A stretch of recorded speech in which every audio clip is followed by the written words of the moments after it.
Padre nuestro, en esta mañana para mí y ya de tarde para mis hermanos en Argentina, qué gozo es poder juntarnos y tener camaradería cristiana, Señor, compartir momentos gratos como amigos y hermanos en Cristo y también, Señor, tener el gozo de poder abrir las Sagradas Escrituras para estudiarlas libremente aún, Señor. Te damos gracias por la libertad que tenemos.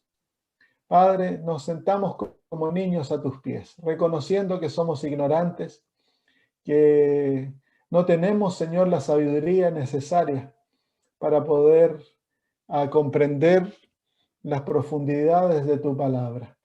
Así que, Señor, nos sentamos a tus pies para que nos enseñes, para que tu Espíritu Santo sea el que nos guíe a toda la verdad y que nos des, Señor, un corazón humilde que esté dispuesto a ser enseñado y nos des también la voluntad de poner en práctica todo aquello que aprendamos para poder, Señor, vivir muy cerca tuyo y vivir de acuerdo a tu voluntad. Gracias, Padre, en el nombre de Jesús. Amén. Muy bien, terminamos nuestro estudio acerca de la santificación. ¿Hay alguna pregunta que quede en el aire de lo que hablamos?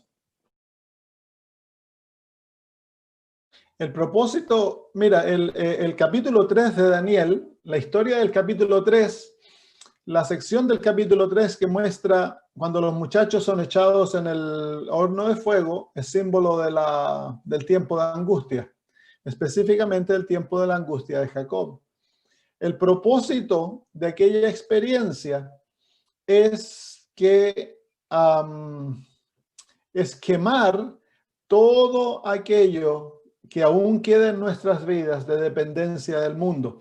Los muchachos fueron atados por Babilonia, manos y pies, fueron atados y echados en el fuego, y lo único que quemó el fuego fue las ataduras de Babilonia. Nada más fue tocado. Ni siquiera olieron a fuego ni a humo, solamente las ataduras. Entonces el propósito de la experiencia de la angustia de Jacob es destruir los vestigios que aún quedan en nuestra naturaleza de dependencia del mundo. Ahora, ¿por qué es que hay una duda? Porque eso muestra que estas personas han llegado a estar tan cerca de Cristo que ellos no ven nada bueno en sí mismos. Entonces, ¿te acuerdas que nosotros hablamos cuando comenzamos a hablar de la justificación por la fe, que en la vida cristiana hay esta tensión? Y la tensión es de que mientras más cerca te encuentras en Cristo, menos confianza tienes en ti mismo. Mientras más hermoso ves a Jesús, más feo te ves a ti. Entonces, nuestra confianza es en Cristo Jesús y no hay confianza en nosotros. Y eso es la experiencia de los 144,000. Cuando están pasando por aquella experiencia, muestra claramente que no hay seguridad alguna en ellos. Y al mirarse a sí mismos, ellos levantan la pregunta: ¿han sido todos mis pecados perdonados? ¿He sido acepto por Dios? Porque ellos no ven nada bueno en sí mismos. Pero a la misma vez hay algo muy hermoso, porque cuando tratan de recordarse de sus pecados, dice la hermana de White, no se acuerdan. No hay memoria de sus pecados. ¿Por qué? Porque han sido los pecados, el récord de los pecados ha sido erradicado en el cielo, y el Espíritu Santo ha erradicado la memoria de nuestros pecados de nuestra mente. Entonces, la incertidumbre simplemente está basada como producto de la verdadera experiencia de la justicia por la fe, que es una plena desconfianza de mí mismo, el no ver nada bueno en mí.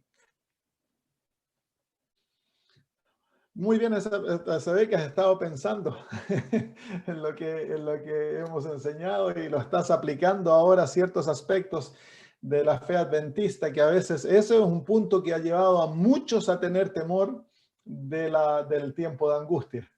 Porque ellos ven, no, porque un terrible tiempo, ¿por qué es que vamos a estar dudando de nuestra salvación? Y eso los lleva a pensar de que nunca podemos tener certeza de salvación. No, tenemos certeza en Cristo, no en nosotros. Y mientras más nos escondamos en Cristo, menos certeza tenemos en mí mismo. Y eso me lleva a esconderme más en Jesús. Porque el propósito de la justicia por la fe es llevar al ser humano a esconderse totalmente en Cristo para que Cristo sea formado en la vida y yo desaparezca. Por eso la experiencia de morir a nosotros mismos. Que es algo que se ha enseñado poco dentro de nosotros. Hemos hablado mucho de la santificación, pero no sabemos cómo ser santificados. Creemos que nosotros tenemos que alcanzarlo. Pero no el sábado nos enseña cómo ser santificados. Mira, ya hablamos de esto, pero durante la semana descubrí un punto bien bonito del sábado. Para entrar al sábado, tú tienes que dejar de obrar, tienes que descansar de tus obras. Eso es la justificación por la fe. Eso enseña la justificación.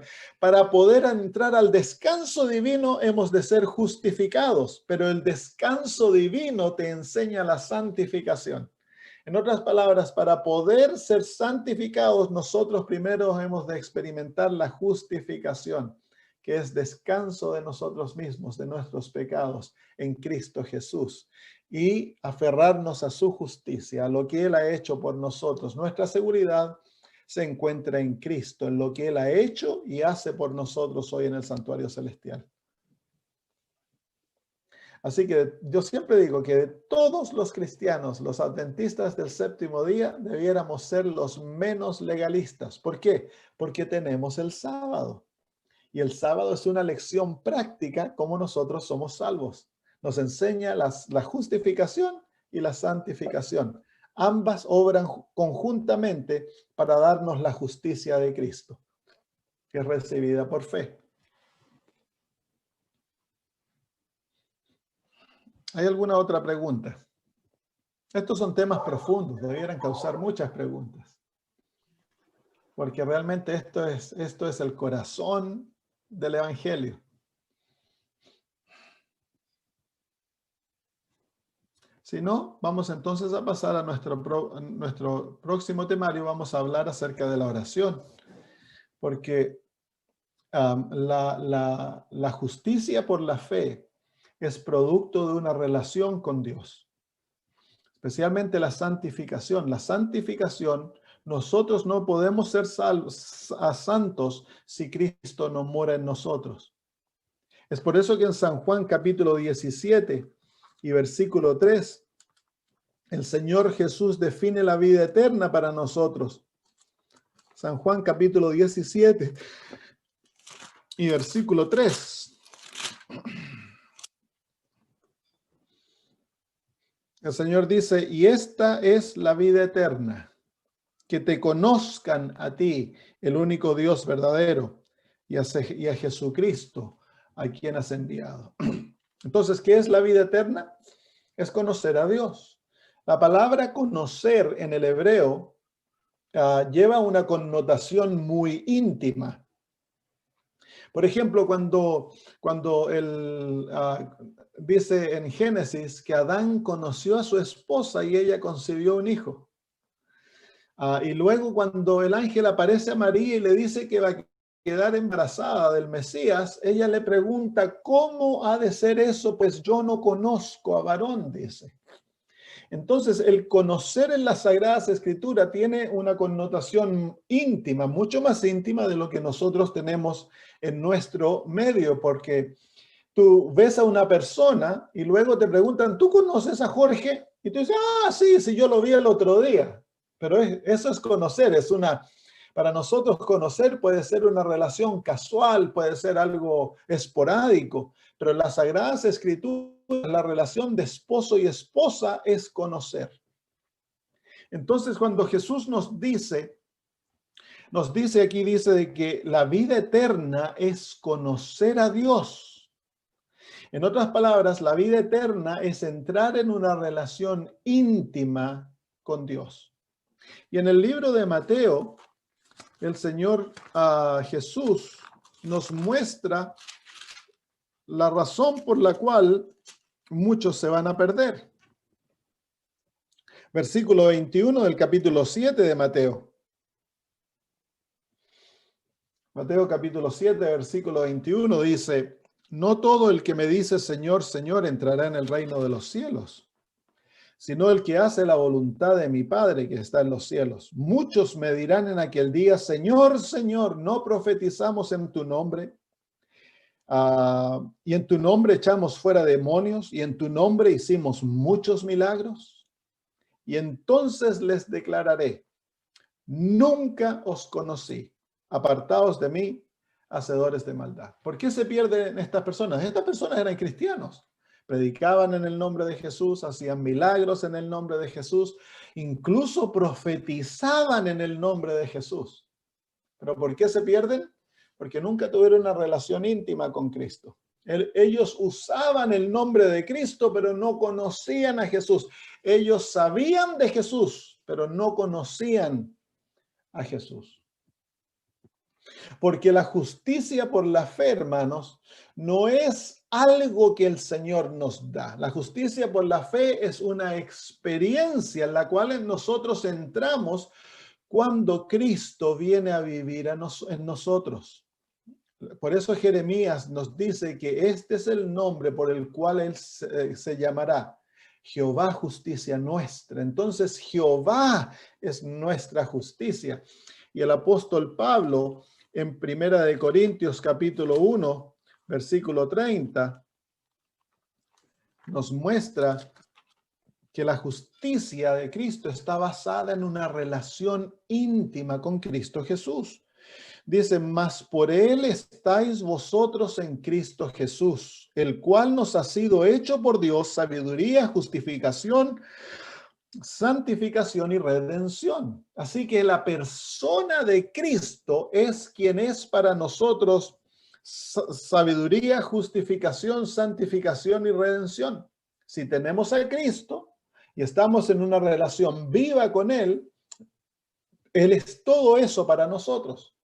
Si tú sabes de Cristo, pero tú no tienes una relación viva con Él, entonces Él no puede ser justicia para ti. Justificación y santificación. Entonces, debemos tener claro de que la justicia por la fe ocurre en el contexto de una relación íntima con nuestro Señor. Entonces, como cristianos, nosotros debemos buscar esa relación y pelear por ella, darle el lugar más importante. Es aquí donde Satanás nos batalla momento a momento en nuestra vida. Satanás entiende muy bien que toda relación está basada en una comunión. Toda relación. La relación de amigos existe en el contexto de comunicación, existe en el contexto de pasar tiempo juntos, existe en el contexto de llegar a tener intimidad, del conocernos, el compartir tiempo juntos, el compartir nuestros problemas, nuestros deseos, todo aquello. La relación de matrimonio mucho más depende del pasar tiempo juntos, de tener intimidad, si no existe eso, la relación se deshace y eventualmente se termina. Y es lo mismo de nuestra relación con Jesús. Entonces Satanás nos batalla, nos hace extremadamente ocupados, hace que nuestra relación llegue a ser formal, que no tenga sabor, que lo hagamos simplemente porque tenemos que hacerlo. Es algo más que cumplimos. No es una relación viva. Es por eso que el Señor Jesús le dice a los de Efesios, si ustedes vienen al libro de Apocalipsis capítulo 2, perdón, en la carta a los Efesios, dice el Señor, era una iglesia muy buena, dice desde el versículo 2, dice, yo conozco tus obras y tu arduo trabajo y paciencia, y que no puedes soportar a los malos y has probado a los que se dicen ser apóstoles y no lo son, y los has hallado mentirosos, y has sufrido y has tenido paciencia, y has trabajado arduamente por amor de mi nombre, y no has desmayado. ¡Qué descripción de esta iglesia! Pero tengo, luego dice el versículo 4, pero tengo contra ti que has dejado tu primer amor. Entonces la relación con Dios está basada en amor. No es algo legalista, no es algo mecánico. La relación con Dios es una relación de amor. Por eso el Señor Jesús dice que hemos de amar a Dios con toda nuestra mente, con todo nuestro corazón, con todas nuestras fuerzas y con toda nuestra alma. Es una relación de amor y tan solo los que aman pueden obedecer los mandamientos. Si me amáis, guardad mis mandamientos. Así que Dios ha separado totalmente cualquier opción de poder tener una relación con Él simplemente, bueno, yo soy adventista, yo voy a la iglesia, guardo los sábados, cumplo ciertos puntos, pongo tics y digo, bueno, soy un buen adventista, ya me voy al cielo. No, no, está basado en una relación viva. Y Dios es un Dios celoso, dice la Biblia. ¿Y qué muestra celos? En el caso de Dios es el resultado de un amor puro. En el caso nuestro es egoísmo. En el caso de Dios es el resultado de un amor puro hacia nosotros. Él anhela que nosotros le demos nuestro más grande amor, nuestro amor más puro. Y aquí se pone triste cuando nosotros perdemos la motivación del amor. La única motivación que Dios acepta para nuestra obediencia es la motivación del amor. Y el amor nos habla de una relación. Sin amor no podemos estar relacionados con Dios. Y sin esa relación no tenemos vida eterna. La vida eterna es el resultado de una relación viva con Cristo. Entonces, cuando tú entras en esa relación viva, cuando tú te sometes y te aferras a Cristo Jesús y lo amas de corazón, entonces la vida eterna ha comenzado para ti. Puedes estar viviendo, puedes estar en una cama muriendo de cáncer, pero te entregaste a Cristo, te aferraste a Él y tu corazón le ama de todo corazón. Entonces la vida eterna ha comenzado, porque esa es la vida eterna, el amar a Dios. Ahora, cuando amamos a Dios, entonces el amor naturalmente busca intimidad. Yo a veces como pastor veo jóvenes que están enamorados. Ellos dicen, se quieren casar, están enamorados, pero no pasan tiempo juntos. Él anda por allá, ella anda por allá. Yo les digo, ustedes no están enamorados. Porque cuando yo me enamoré, yo quería pasar con la que ahora es mi esposa, ¿no? María José. Yo quería pasar con ella. No importa que lloviera, truenara, no importa que mi suegra me dijera que no. Yo estaba ahí al pie del cañón para verla. ¿Por qué? Porque es lo natural, el amor anhela intimidad y Dios es un Dios de amor. Él anhela intimidad con nosotros. Por eso nos ha invitado a conocerle. Así que la santificación, la justicia que Dios nos otorga es otorgada en el contexto de una relación de amor. Y para que toda relación exista debemos aprender a hablar. Y es aquí donde viene la experiencia de la oración. Sin oración, nuestra relación con Dios tarde o temprano va a fracasar y va a morir como una planta que no se le echa agüita. Así que vamos a ver hoy a la importancia de la oración y cómo la oración pone al alcance de todos nosotros poder ilimitado. Vamos a ver algunos versículos en cuanto a esto. Vengan al libro de Marcos capítulo 9, versículo 23. Marcos capítulo 9, versículo 23.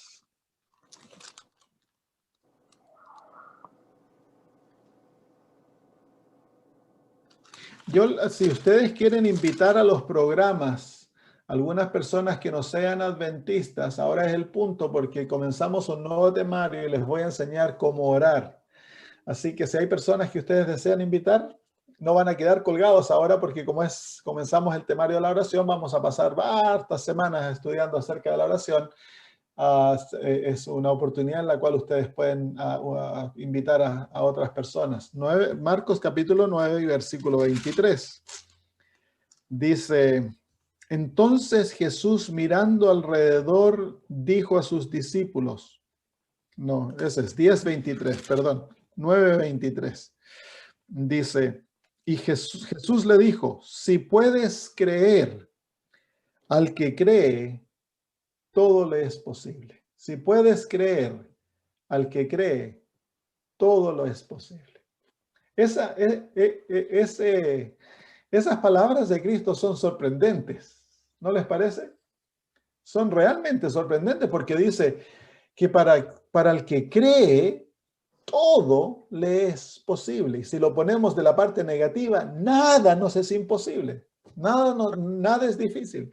Porque la fe, ya lo estudiamos, esto nos une a Dios. Es a través de la fe que nosotros tenemos alcance a los graneros de Dios. Todo está al alcance de aquel que tiene fe, pero ¿cómo es que nosotros usamos la fe? Dice la hermana de White que la fe y la oración han de ser usadas juntas, pues son hermanas gemelas, trabajan siempre juntas. Y ahora vamos a pasar estudiando acerca de la oración, porque la oración, la hermana de White la define como el aliento de la vida espiritual. La oración es lo que la respiración, el aire, es para la vida física, la oración lo es para la vida espiritual. ¿Cuánto tiempo puedes tú pasar sin comer? Como 40 días una persona sobrevive sin comer. ¿Cuánto tiempo puedes pasar sin tomar agua? También días. ¿Cuánto tiempo puedes pasar sin respirar en la vida física? Más o menos 10 a 15 minutos una persona ya muere sin respirar. Cortito. Entonces, de todas las funciones de nuestro cuerpo, la más importante es la respiración. Y de todas las áreas de la vida cristiana, la más importante es la oración. Al que ora, todo le es posible. Al que ora con fe. Y el que ora, el que aprende el secreto de la oración y de la oración verdadera, Satanás nunca lo puede separar de Dios. Te pueden quitar las sagradas escrituras, te pueden llevar todos los libros de la hermana White, pero la oración nunca te la pueden robar, hermanos. Y no hay lugar a través del cual tú no puedas estar conectado con Dios. A través de la oración nosotros podemos vivir en la atmósfera del cielo. Es por eso que la oración es tan esencial para la vida cristiana, porque es a través de la oración es como el cordón umbilical cuando el niño está en el vientre de la madre. Si tú cortas el cordón umbilical, ese niño muere. Si tú cortas la oración, ese niño, el cristiano muere. Es esencial, es de absoluta importancia. Nosotros, a los adventistas, no somos muy buenos para orar. Somos buenos para el estudio de la Biblia, especialmente el estudio de las profecías. Las sabemos, las estudiamos.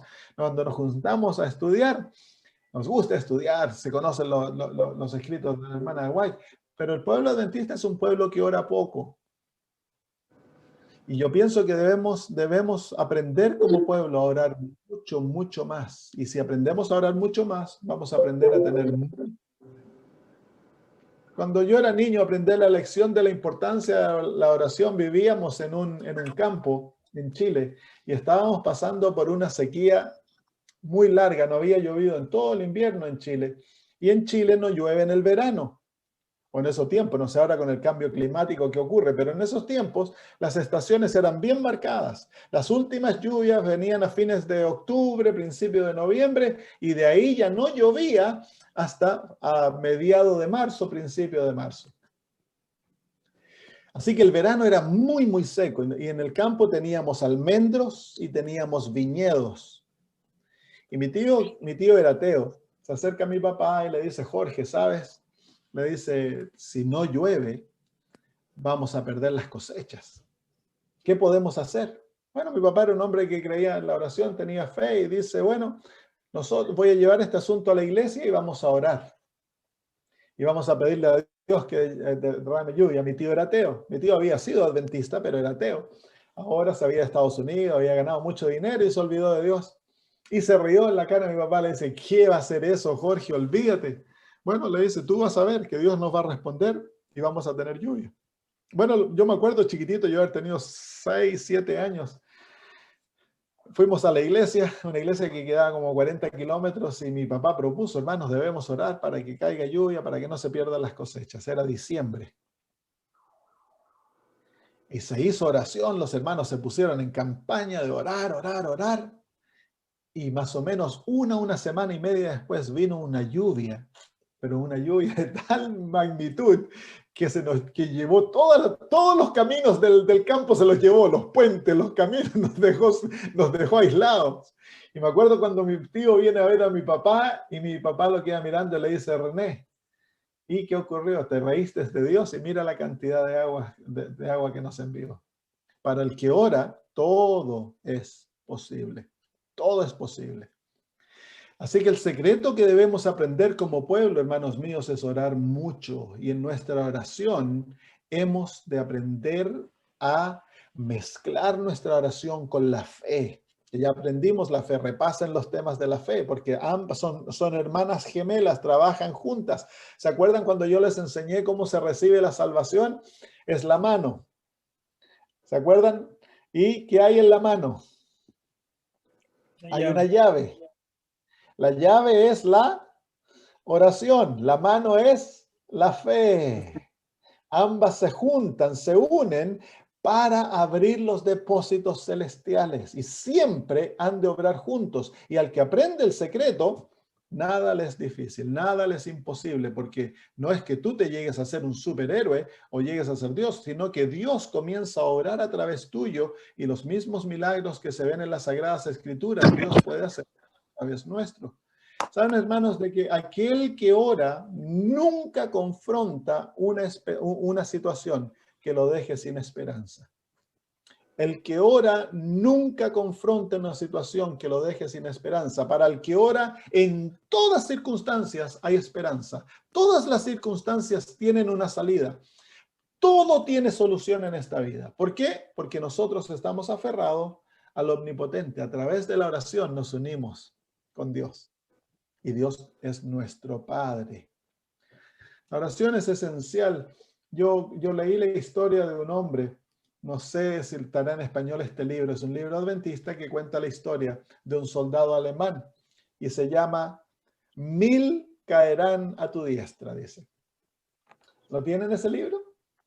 La historia de un soldado alemán adventista que él era colportor y fue enlistado al ejército de la Segunda Guerra Mundial. Y él fue llevado por todo el año, él fue a pelear ellos construían puentes y su batallón fue llevado para Rusia. Y cuenta cómo en los 4 años de la guerra, 4 años y medio de la guerra, o 5 años de la guerra, Dios lo protegió. Increíble, las historias son maravillosas de lo que el Señor hace con este hombre y con su familia. Él tenía esposa e hijos que dejó en Alemania y cómo el Señor no tan solo les proveyó alimento, a él lo sanó, él estuvo a punto de morir una vez, el Señor lo sanó milagrosamente, pero al terminar la guerra, él vuelve a su hogar y se reúne con la familia que estaban viviendo en un campo y van de vuelta ellos vivían en Frankfurt y Frankfurt había sido bombardeado terriblemente, la ciudad entera estaba destruida. ¿Saben ustedes que en el lugar donde ellos vivían había un solo edificio que estaba en pie? Era el edificio de ellos. Había un solo departamento que no había sido robado, era el de ellos. Y todas las ventanas no habían sido quebradas con todo el bombardeo durante 6 años, hermanos. Así que el que ora nunca confronta una situación difícil, una situación sin salida. Situaciones difíciles se confrontan, pero el Hijo de Dios, el que está hablando con su Padre diariamente, momento a momento, nunca va a llegar a un punto de desesperanza. Para él, Dios tiene salida para todo. Yo les voy a contar muchas historias de lo que nosotros hemos vivido en nuestra experiencia. Vengan a Filipenses capítulo 4. Aquí el apóstol nos muestra de la manera que los hijos de Dios han de confrontar la vida. Filipenses capítulo 4, versículos 6 al 7.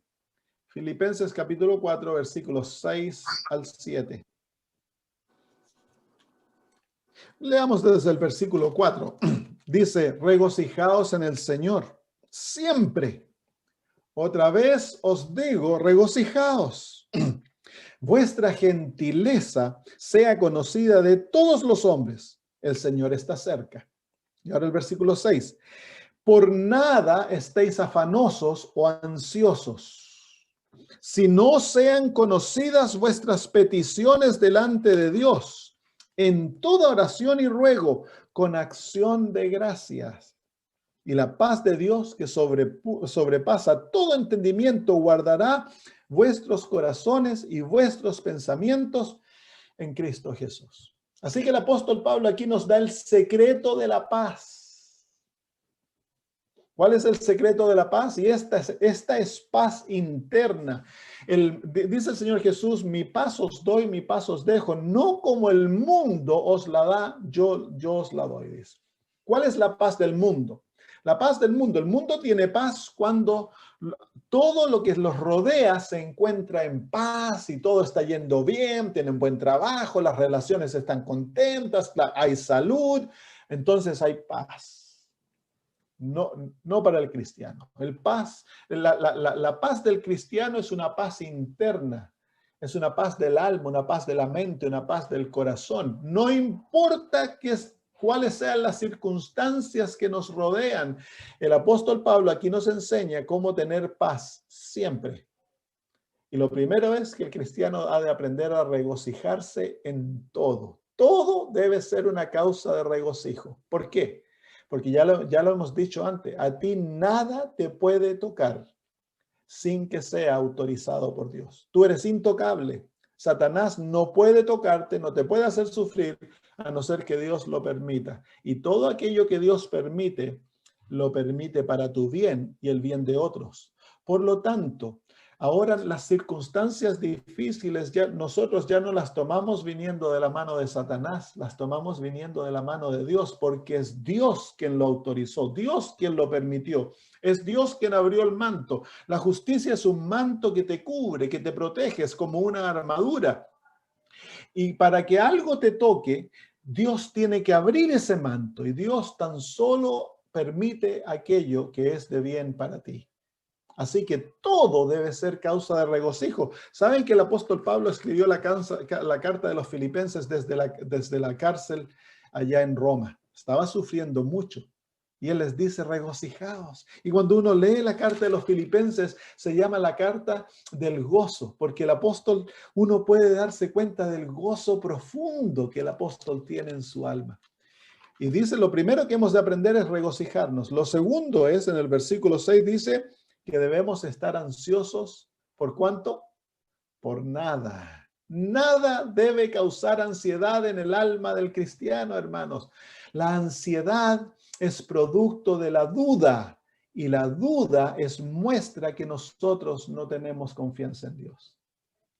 Así que la ansiedad es el resultado del tener temor que Dios no nos cuida.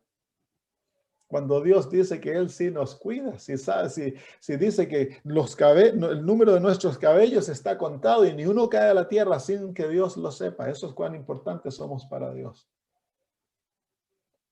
Así que debemos regocijarnos en todo y no estar nunca ansiosos. Y luego dice, si no, cuando hay problemas, cuando hay dificultades, ¿qué es lo que debemos hacer? ¿Cómo es que el cristiano debe confrontar las circunstancias difíciles?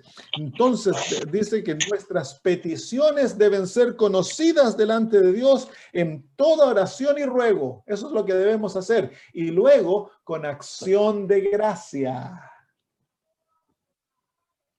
Debemos, en vez de dejar a Dios al último, porque muchos, luego que ya han sufrido, han pasado circunstancias difíciles y han tratado duramente de encontrar un camino de salida, se acuerdan de Dios. No, el cristiano es lo opuesto. El hijo de Dios, lo primero que hace es ir donde los padres. Es como el hijo, como un niñito. Lo primero que hacen cuando ellos están en problema, cuando tienen dolor, cuando están con una circunstancia difícil, los niños, lo primero que hacen, ellos van donde los papás y piden ayuda. ¿Por qué es que nosotros no hacemos lo mismo? Los niños son una lección práctica de la vida cristiana. Lo primero que debemos hacer es orar, dice el apóstol Pablo, ahí dice, por nada estéis afanosos, si no sean conocidas vuestras peticiones delante de Dios en toda oración, ruego Son oraciones intensas donde entramos en la presencia de Dios como Jacob, a luchar con Dios, a buscar su rostro, a encontrarlo. Y acción de gracia. Entonces, en el medio de todo, miren como cuando Daniel fue echado al foso de los leones. ¿Se acuerdan ustedes qué fue lo que hizo cuando se pasó la ley? Dice que Daniel se fue a su cámara, abrió sus ventanas y oraba 3 veces al día agradeciendo a Dios. Pero si él sabía que le iba a costar su vida, sí, porque él sabía que nada le puede llegar a su vida sin que no sea por autorización divina. Por lo tanto, él ya se regocijaba, que si moría era la voluntad de Dios. Claro, hermanos, si tú y yo morimos y es la voluntad de Dios, es causa de regocijo, porque Él nos está salvando. Él sabe lo que es bueno para nosotros. En vez de acongojarnos porque nos dijeron que tenemos 6 meses de vida, debemos regocijarnos y alabar el nombre de Dios, porque a ti nada te puede pasar sin que Dios lo permita, hermanos. Y si Dios lo permite, es para regocijarnos, pues, es para agradecerle. El que aprende a vivir de esta manera, hermanos, Satanás pierde su control sobre ellos, porque te tira algo para destruirte y tú, en vez de acongojarte y ponerte depresivo, vas, alabado sea Dios. Y el diablo se tira los pelos. ¿Qué pasó aquí? Vamos a tirarle algo peor. ¡Pum! Te tira algo peor y tú, gracias Señor, qué lindo, muchas gracias. Y el diablo dice, ¿qué está ocurriendo? Entonces ya pierde el poder. Porque Satanás sabe de que nosotros estamos manipulados por nuestras circunstancias. Si las circunstancias son buenas, andamos felices, nos creemos los mejores cristianos. Pero el momento que cambian las circunstancias, se nos estira el rostro, nos amargamos, nos ponemos cabizbajos. No, el cristiano debe regocijarse en toda circunstancia, el aprender a alabar a Dios en todo. Me acuerdo yo cuando éramos niños, nosotros somos 11, 2 mitad de hermanas, 3 adoptados y 6 nacidos de mi mamá. El hermano que viene antes que yo, David, fue diagnosticado en el año 1982 con un tumor cerebral. Y cuando las radiografías mostraban, o el scan, eran los primeros scans en ese tiempo, mostraba que tenía el cerebro del tamaño de una manzana alojado bajo el cerebro, en el cerebelo, y estaba ramificado. Los doctores le dijeron que las chances de sobrevivir de mi hermano eran muy, muy bajas, y que si sobrevivía, las chances que quedara cuadrupléjico eran muy, muy altas. Mi mamá era una mujer de oración, es una mujer de oración, mi papá también. Se dedicaron a orar, pidieron oración a las iglesias. Chile entero oró por mi hermano, incluso aquí en Australia comenzaron a orar por él. Y un mes en esos tiempos se pasaba mucho tiempo. Y yo me acuerdo la actitud de mi papá. Nosotros creíamos que mi papá estaba loco, mi papá andaba contento, igual que cuando se nos quemó la casa, mi papá andaba contento. Yo no entendía, ahora entiendo el por qué. Porque mi papá sabía de que nada puede tocarnos a no ser de que sea la voluntad divina, y cualquier cosa que se permita es para nuestro bien. Mi hermano eventualmente, mi mamá oraba 3 veces al día, religiosamente, oraba 3 veces al día, pasaba noches enteras orando.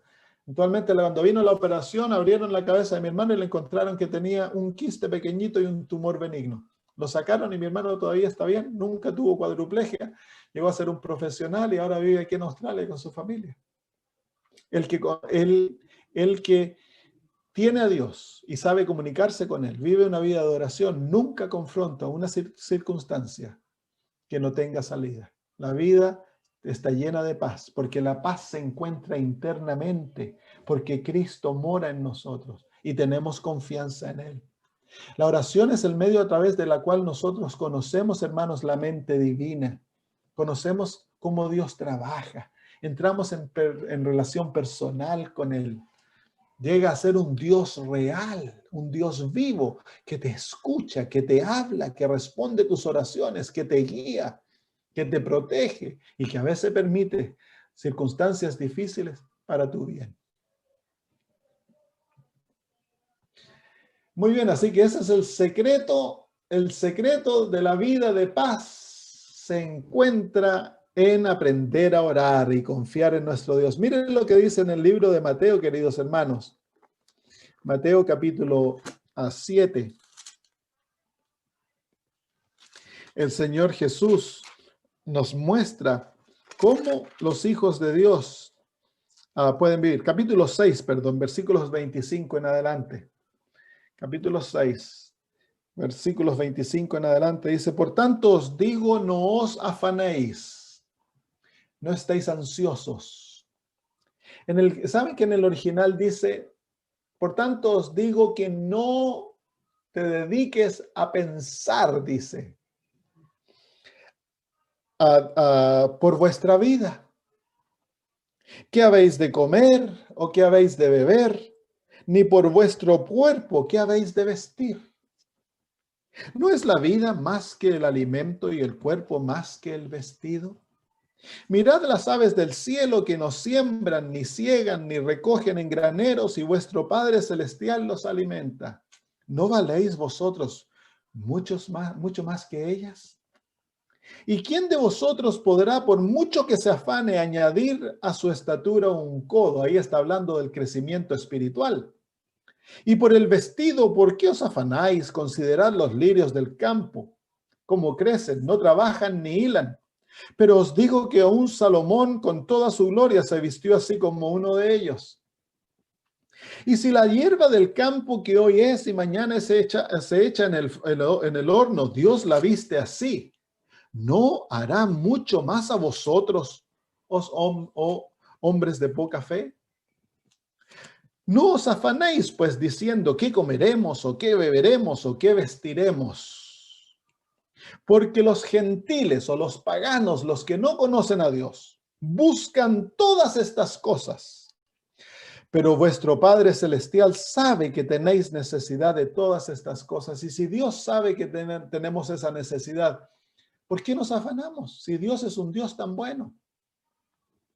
Mas buscad primeramente el reino de Dios y su justicia, y todas estas cosas os serán añadidas. Esa es la promesa divina.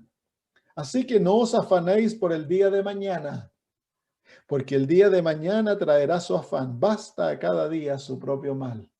Así que, ¿cuáles son las cosas que no debemos afanarnos? De la comida, del vestido, de la vida. Así que si estás enfermo, no te afanes de la vida, no te afanes del día de mañana. No debemos afanarnos por nada, no debemos estar ansiosos por nada. Estábamos con mi esposa en Uruguay.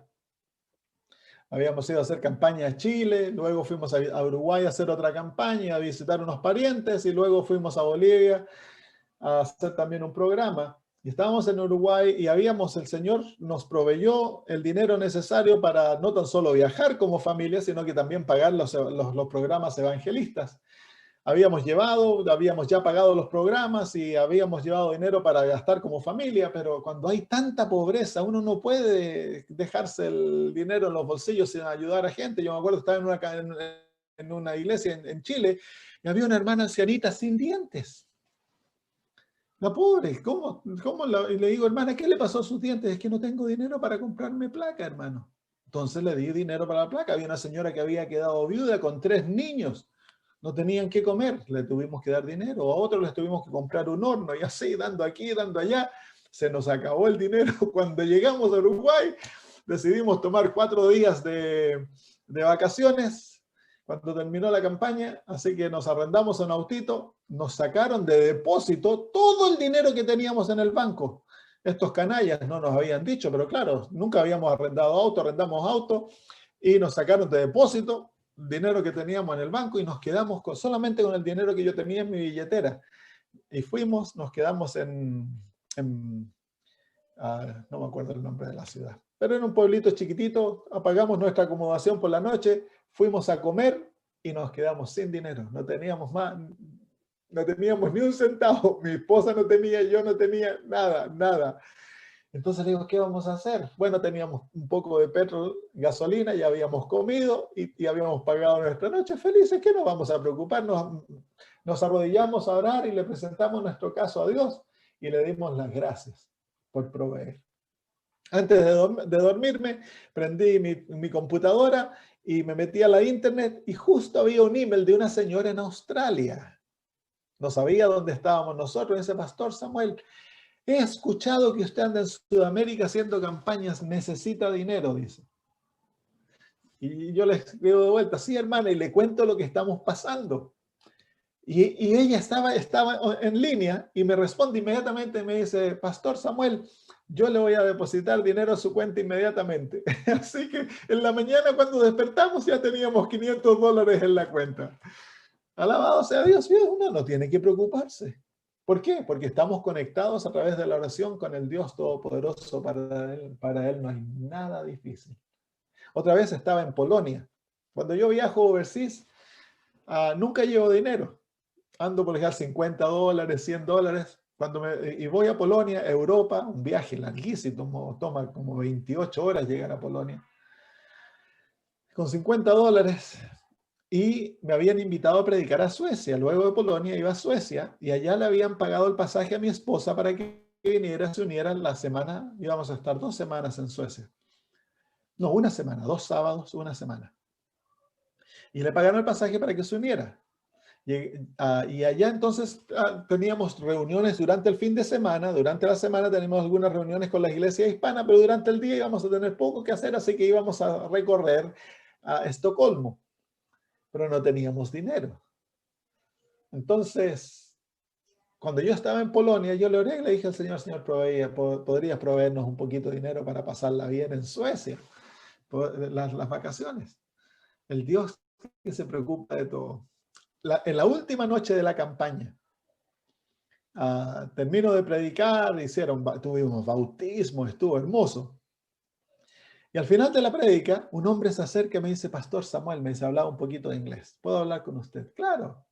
Le dice, esta es mi primera noche que yo vengo al programa. Yo viajé 300 kilómetros. Yo no soy adventista, yo soy pentecostal. Anoche el Señor me dijo que yo debía darle esto a usted.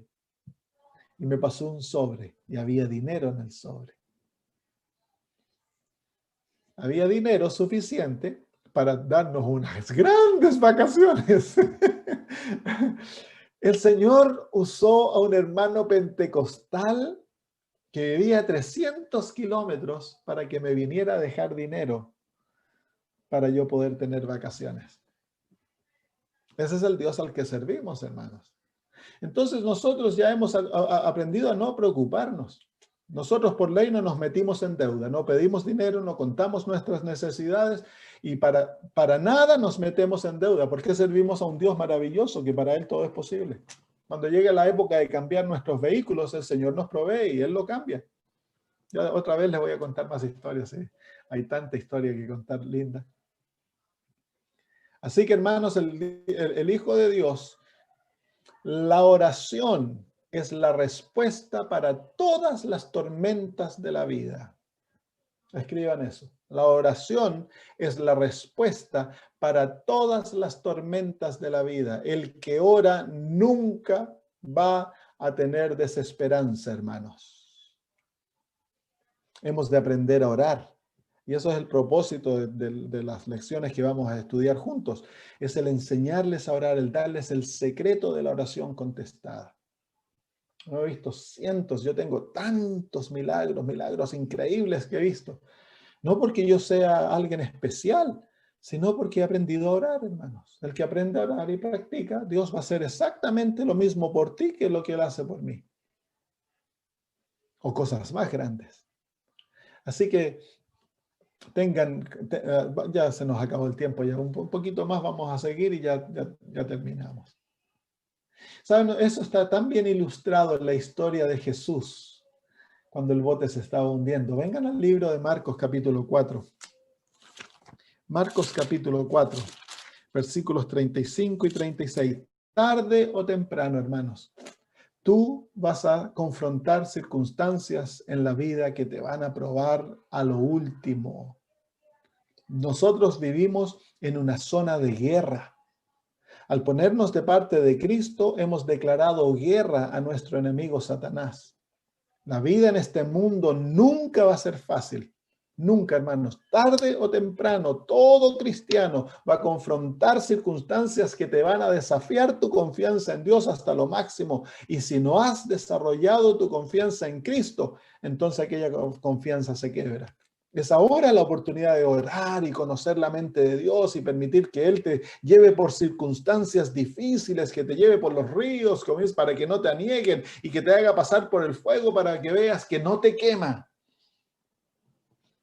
Cuando aprendes eso y ves que Dios está al lado tuyo en todas las circunstancias de la vida, entonces la confianza que al principio era un arbolito, como una ramita, así que el viento la batía para todos lados y parecía que se iba a quebrar, pero a medida las tormentas de la vida te van haciendo que el árbol se fortalezca y desarrolle raíces profundas en Cristo, luego no hay tormenta que pueda tumbar el árbol, hermanos.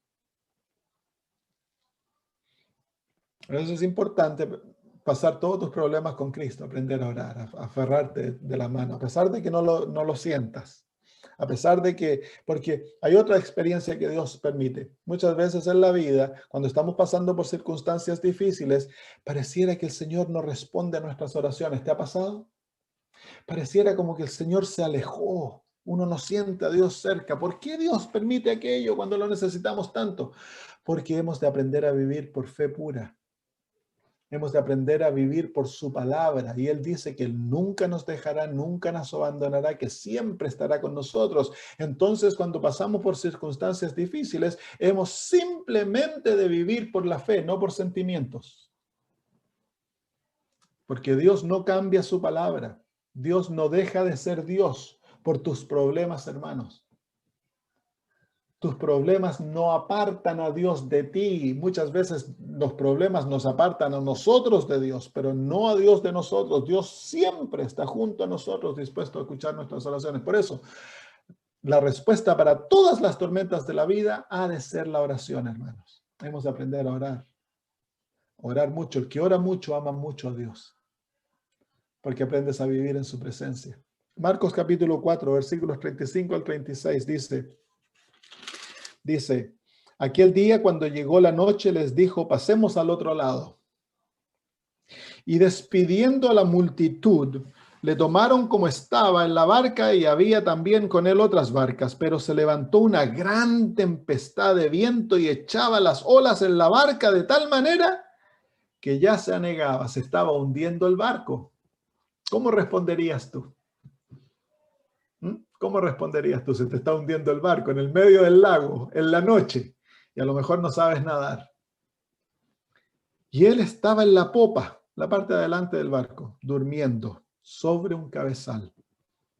Y le despertaron y le dijeron, maestro, ¿no tienes cuidado que perecemos?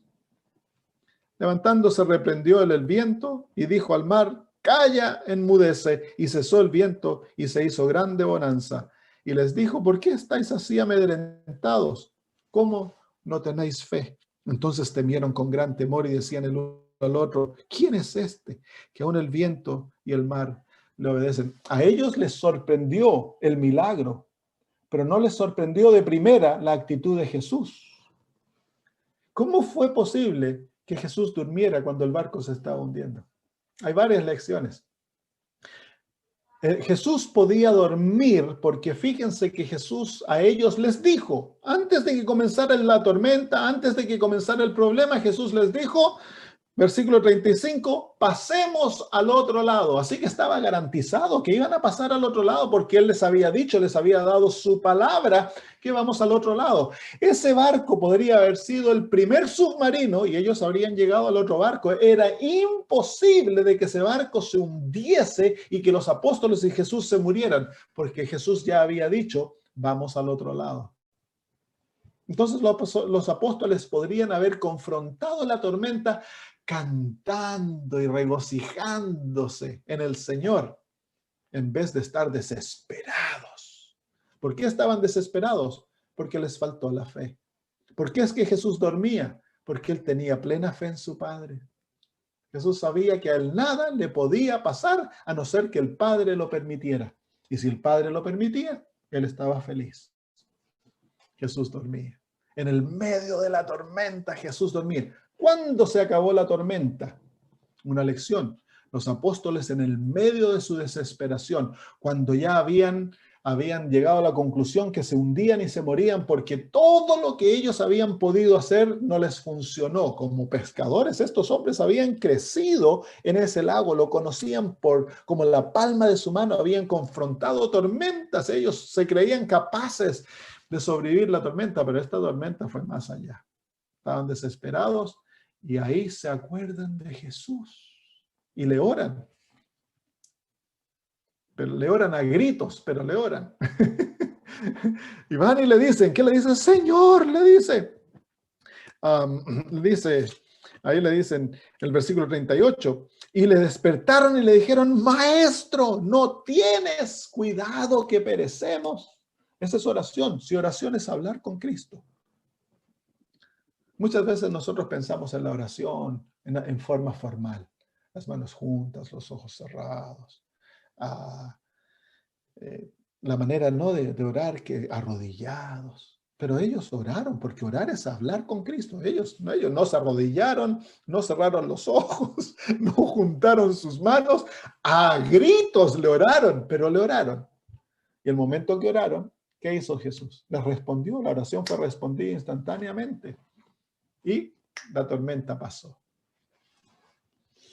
¿Qué hubiera pasado si al principio de la tormenta ellos le hubieran ido al Señor Jesús y le hubieran dicho, Señor Jesús, hay tormenta, ¿qué hemos de hacer? El Señor Jesús no dice, no se preocupen muchachos, si vaya, vamos al otro lado, déjenme dormir y ustedes si quieren duerman o remen, el Señor nos está cuidando y habrían pasado lo más bien la tormenta felices sin haberse preocupado, porque Jesús estaba en el bote, hermanos. ¿Cuál es la respuesta para toda tormenta? La oración unida a la fe.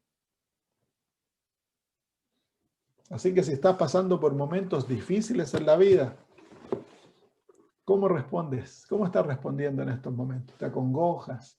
¿Pasas las noches sin dormir? Si estás desempleado, si hay enfermedad, si hay problemas de relación, ¿qué pasa? La respuesta para el cristiano, todas las circunstancias que confrontas, es un llamado a la oración. El cristiano que sabe orar es el cristiano que tiene respuesta, hermano. ¿Hay alguna pregunta?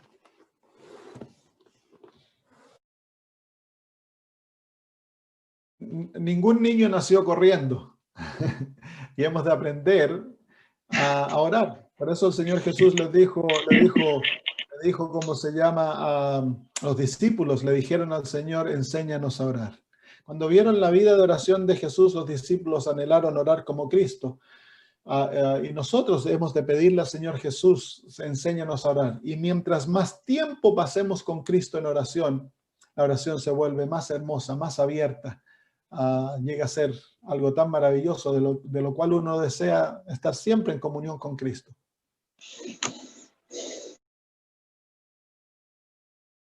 Tomamos una reunión en cuanto al sábado y la santificación, cómo el sábado nos enseña qué es la santificación.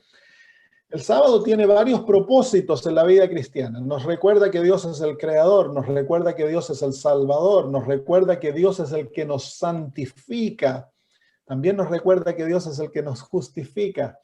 Así que en el sábado Dios encapsuló todo lo necesario para que nosotros cada 7 días aprendamos o nos recordemos cómo somos salvos. Lo que practicamos en forma física, Dios desea que tenga lecciones espirituales. Y así como para entrar en el sábado hemos de descansar de nuestras obras, para nosotros entrar en el descanso de la salvación, porque el sábado es un símbolo de ese descanso, nosotros hemos de descansar de nuestras obras y aferrarnos a las obras de Cristo, que es la justificación. Esa es la experiencia de la justificación.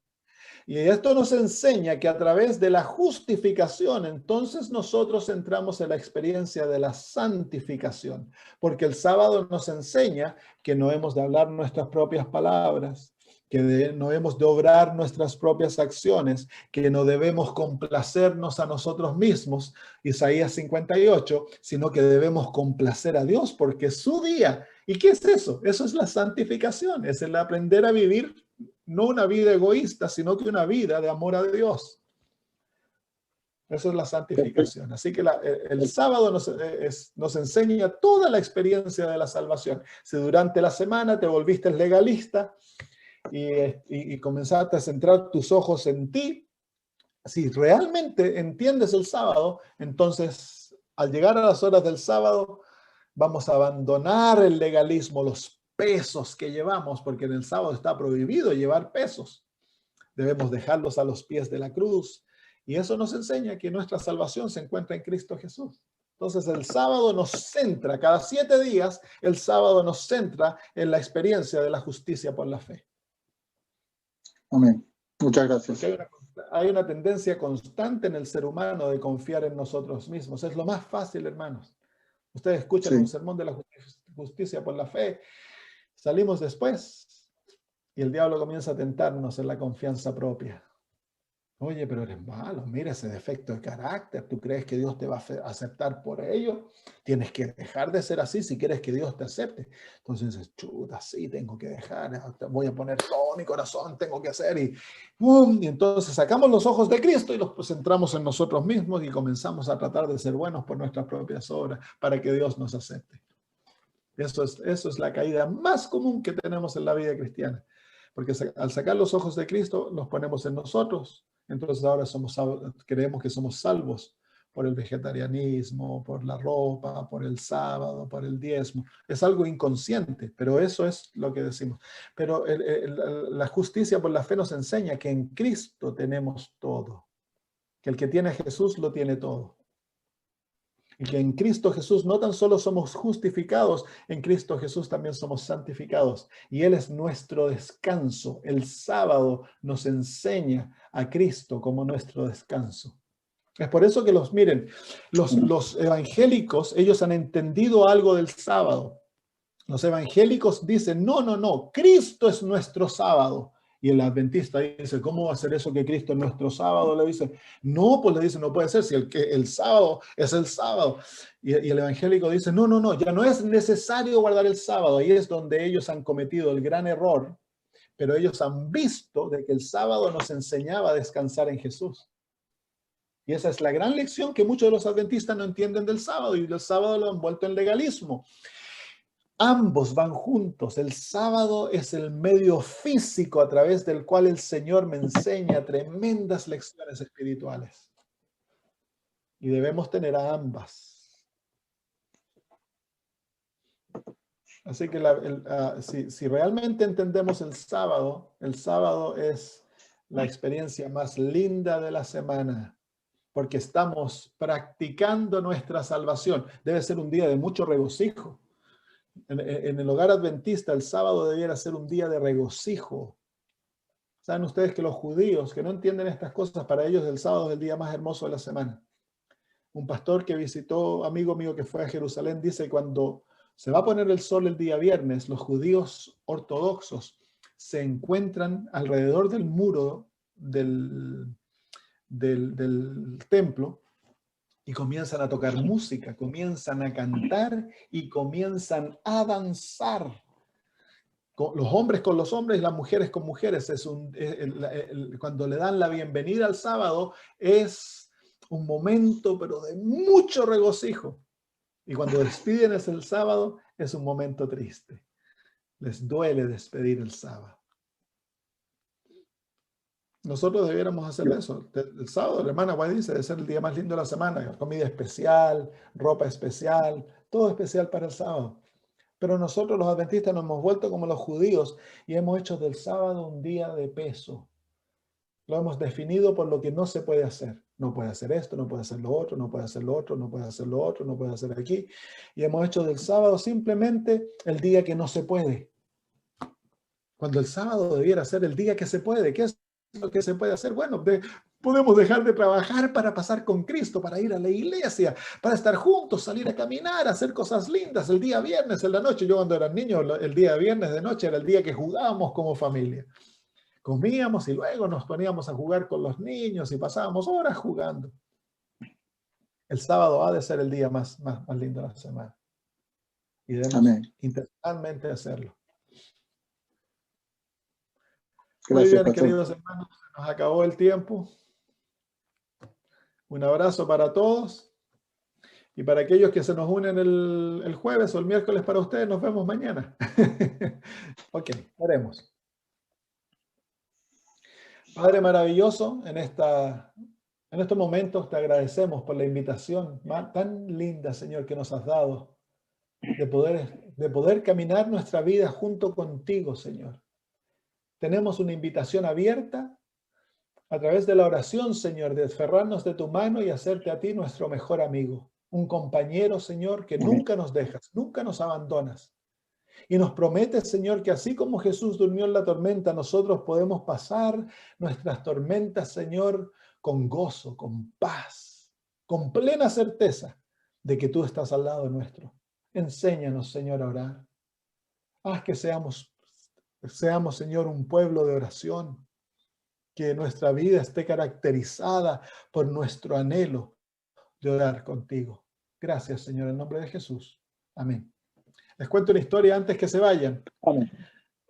Los cristianos de Moravia, que eran unos cristianos alemanes, ellos hicieron un pacto con Dios al fin de los 1700. Ellos hicieron un pacto con Dios que por 100 años ellos iban a orar cada hora.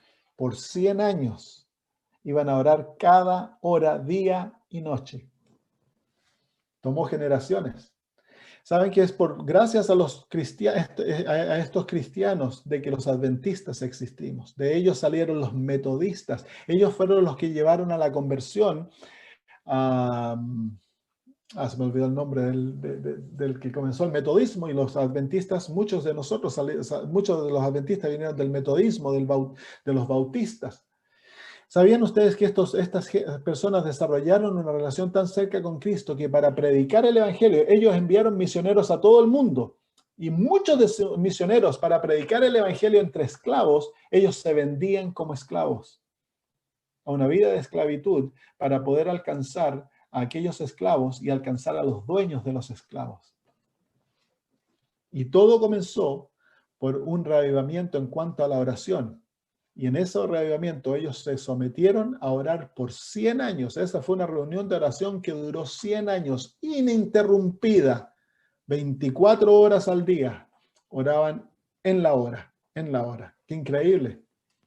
El poder que recibieron fue increíble y tuvieron un tremendo efecto en todo el mundo. Ellos influenciaron el mundo entero para Cristo.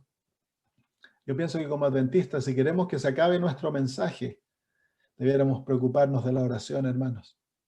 Someternos a orar y encontrar a Cristo y luchar con Él para que nuestro mensaje tenga poder. Porque nuestro mensaje no tiene poder, hermanos. Así que los insto a la oración. Que el Señor los bendiga. Un abrazo para todos.